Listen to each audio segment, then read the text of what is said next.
RCR, la red que comunica y une al Perú. Qué gusto saludarlo, don Humberto. Buen día. Bueno, buenos días, amigos de RCR. Y un especial saludo para ti, Juan, a sus órdenes. Gracias. Ayer tuvo lugar en Piura el conversatorio sobre la derogatoria del régimen de promoción agraria y su impacto socioeconómico, ¿no? Que ha generado ciertamente, ¿no?, una convulsión primero social, luego la derogatoria de la ley y luego ahora estamos ya en el limbo porque recién el Congreso está haciendo una evaluación para aprobar una nueva ley, ¿no? En primer lugar, me gustaría un comentario suyo respecto a lo que significaba esta ley de promoción agraria y luego el efecto de la derogatoria y su impacto social y económico, naturalmente, ¿no?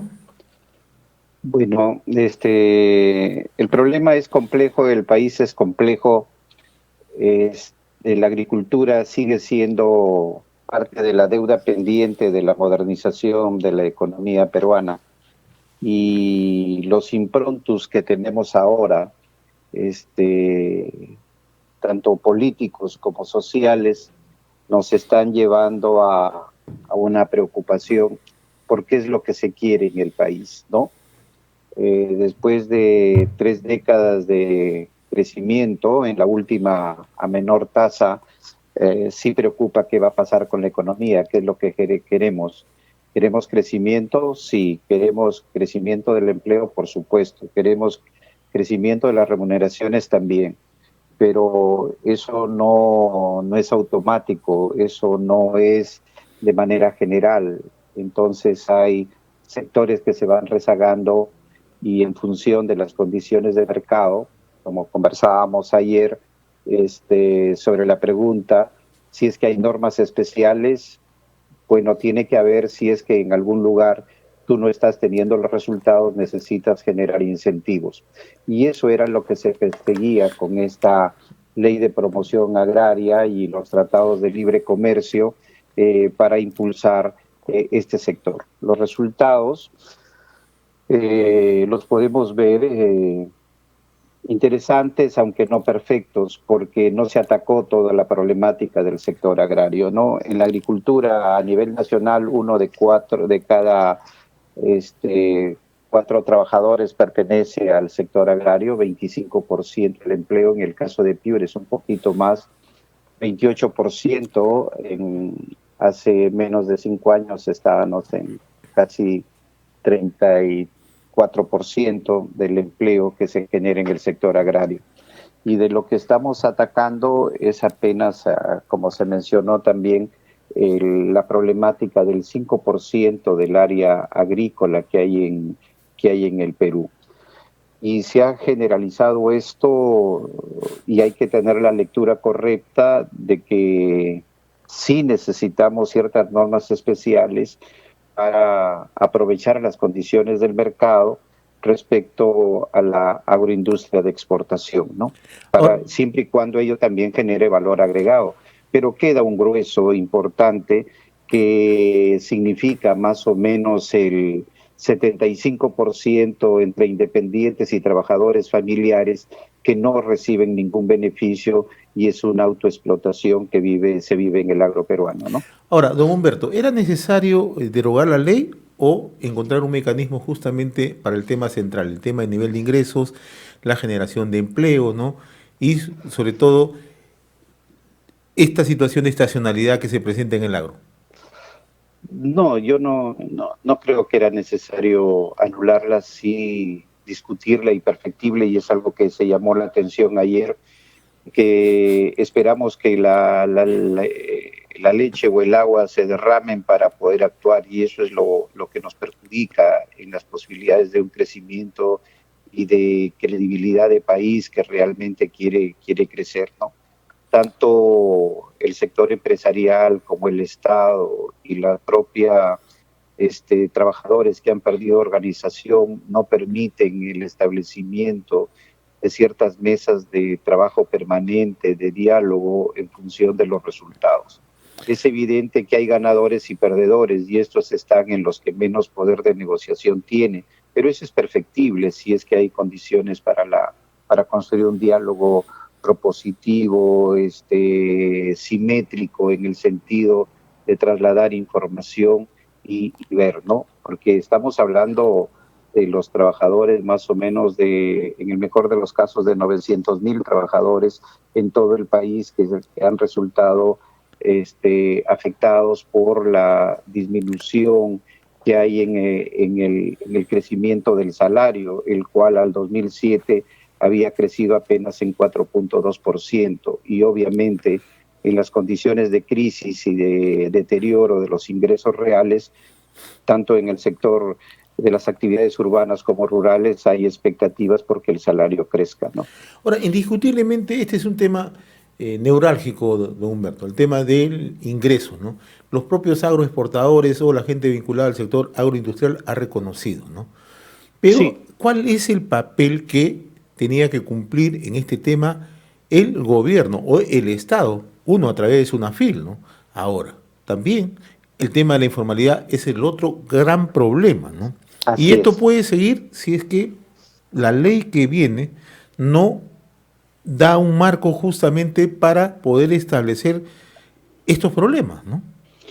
Claro, ahí debemos aprender de sectores como el de construcción civil o como el industrial, donde cuando hay incremento en la productividad, cuando hay mejoras que se van sosteniendo en el tiempo, recuerda que nosotros actuamos en este sector particular en función de las condiciones del mercado internacional, ¿no? Y si perdemos competitividad, obviamente no hay posibilidades de incrementar ni la ganancia ni los salarios, y eso es lo que debería estarse revisando. En el Perú, los problemas más serios que tenemos es el manejo estadístico, ¿no? O la información estadística, y en el sector laboral es pésima. Y se esperaba, ayer también escuchamos al representante de SUNAFIL, están en la fase de crecimiento, de establecerse, de cómo hacer las cosas, pero se necesita más agilidad, ¿no? Es que siempre nosotros, cuando tú vas a hacer este planeamiento estratégico y operativo, tú primero haces el diagnóstico, luego planificas y al mismo tiempo te organizas, ¿no? Para poder ejecutar. Nosotros pasamos de la ley a la ejecución y no sabemos realmente la realidad y cometemos estos errores. Nadie puede decir que el reclamo no es justo. La forma violenta sí la rechazamos, pero se llega a esto por ineficiencia del Congreso, de no saber atemperar las cosas, las responsabilidades, y del gobierno, pues que prácticamente se ha desdibujado en el aspecto fundamental de la actividad productiva, y ni siquiera, como ya lo hemos comentado algunas veces, el aspecto de la pandemia se ha manejado, y ya no hay de dónde sacar. Ya se terminó CTS, ya se está terminando AFP, el Estado no genera y no llega especialmente al área rural con los bonos y con el impulso. Hay un tremendo problema que se nos viene para la producción agrícola del próximo año. Este año la pasamos porque se trabajó bien el año anterior, el 2019, y tuvimos producción agrícola, pero el campo ahora está abandonado. Encima, en el norte, caso de Piura, tenemos sequía. Hoy el diario titula que hay 160 millones de pérdida, y en el área andina, que es el área más pobre, que nos implica, ¿no? Ahora, usted ha tocado un tema fundamental, ¿no? El tema de la informalidad, y además ha retrotraído un poco lo que ha ocurrido ayer, ¿no? Donde el representante de SUNAFIL dice que se está avanzando, ¿no? Y nosotros creemos que es así, sin ninguna duda. No tenemos por qué poner en duda la labor de SUNAFIL, pero nos encontramos frente a una realidad, que es otro término que usted ha utilizado. Y la realidad dentro de la informalidad es el otro lado, la corrupción. Entonces, ¿qué nos garantiza? Que muchas de estas situaciones han sido, de una u otra manera, por malos manejos debajo de la mesa, y no se ha hecho respetar justamente el marco legal.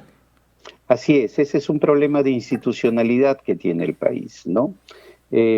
Cuando falla la institucionalidad, cuando no hay reglas claras y cuando quieres sacar ventaja, entonces por las condiciones mismas en las que actúas, se genera estos aspectos de corrupción. Hay que recordar ahí que la informalidad está precisamente en el grueso de las empresas favorecidas por el régimen especial, ¿no? Ahí tienes más o menos 732,000, de entre 1 a 10 trabajadores y el nivel de informalidad que se señala al 2017 es superior al 80%.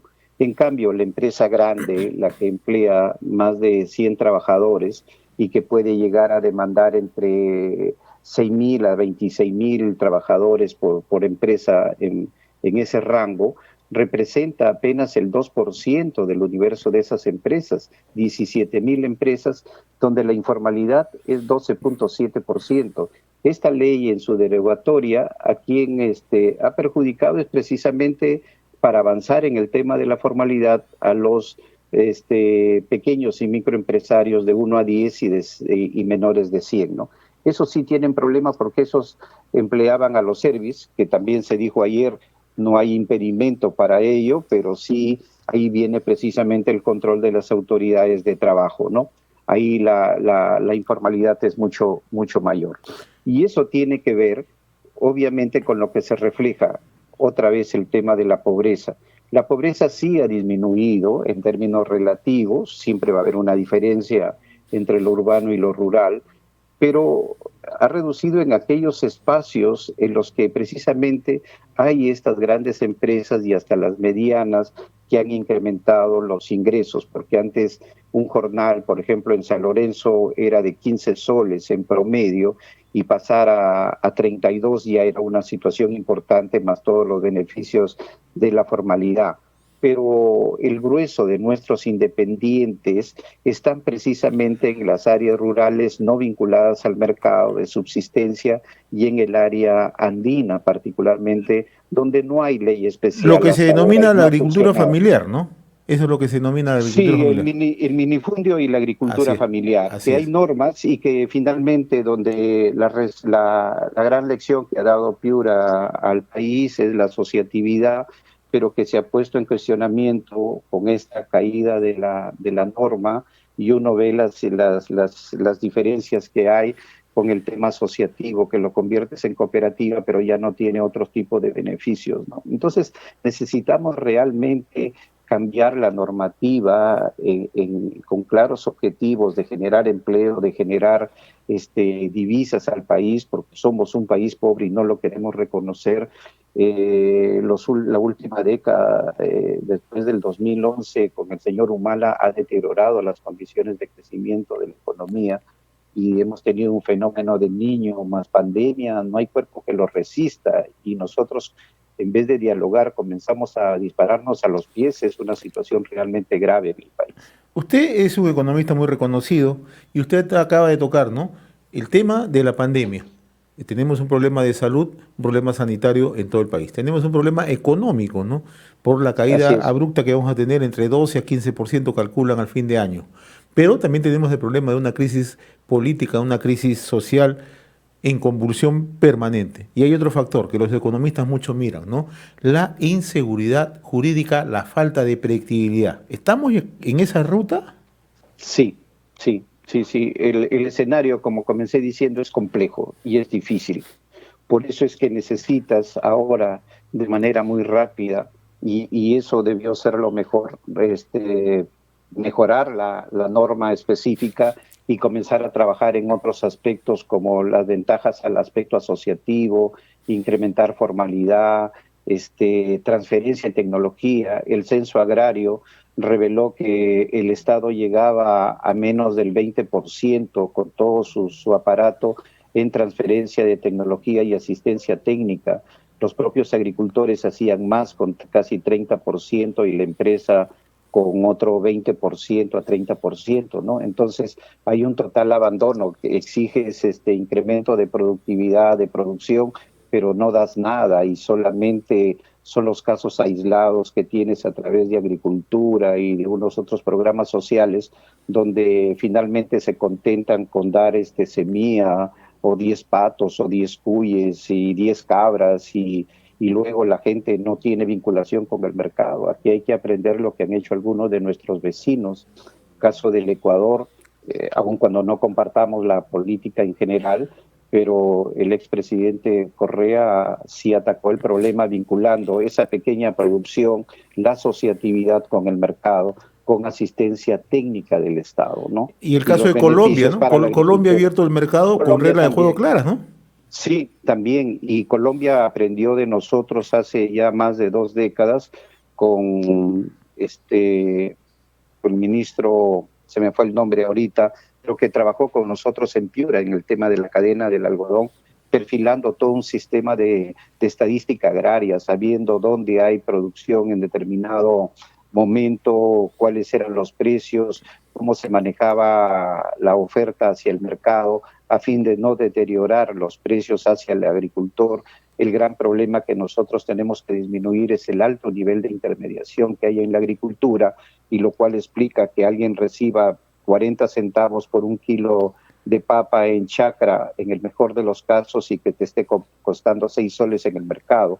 Esa diferencia queda en manos del intermediario, y es un intermediario informal, no paga impuestos, ¿no? Ni siquiera el 5%.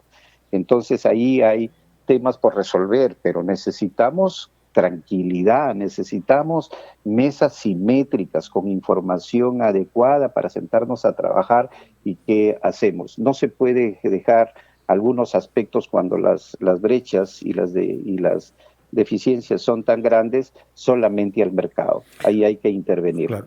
Don Humberto, una pregunta final y me la trasladan directamente desde Tambo Grande, donde estamos llegando a esta hora a través de Radio Estudio 97. Me preguntan, ¿cuál es el impacto económico, el impacto social de esta derogatoria de la ley, de esta situación que nos encontramos en el limbo, en el caso particular de Piura?